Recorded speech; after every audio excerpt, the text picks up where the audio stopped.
Priya Ali, your host of Living 365 Today. It's time to stop waiting and start living 365. Welcome to the show. Thank you so much for watching so far. The response to our previous episodes has been fantastic and we really appreciate your viewership. We hope that the shows that you've seen have been helpful to you and helping you enhance your life.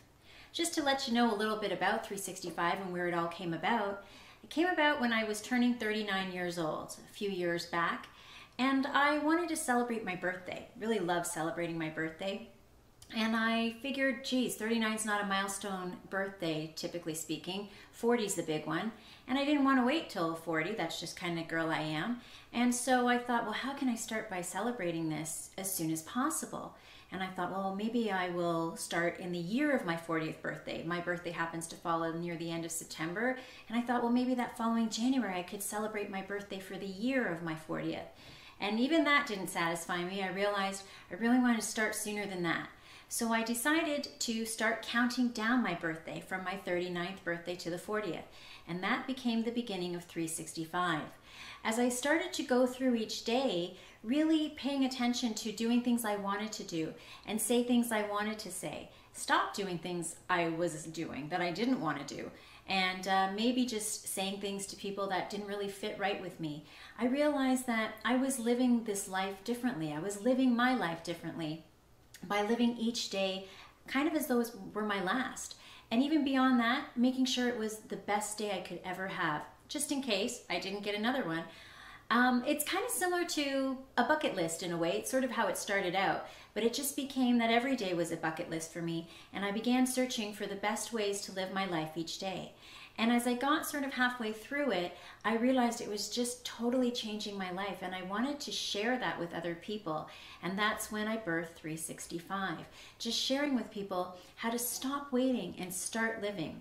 So often we're waiting for something, whether it be that perfect soulmate of ours, whether it be when we have enough money to do the things we want to do, whether it be when the kids grow up, whether it be when we feel like we've got perfect health or it's the perfect timing.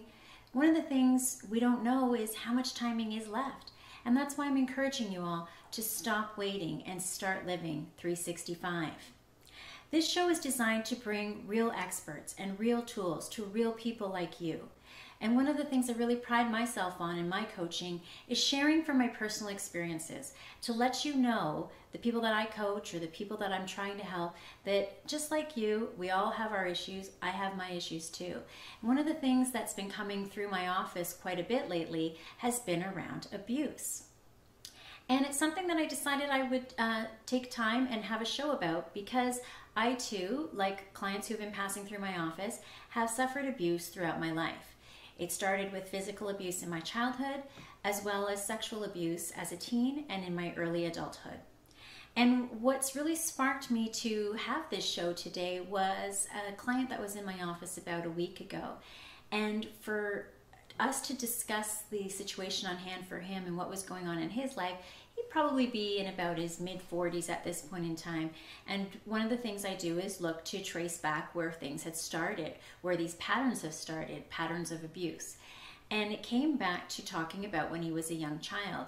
He was about the age of 12, and his father wanted him to participate in a sporting activity on a regular basis. And when he decided that he didn't want to do so and articulated this to his father punched him in the stomach. Really sad for me to hear.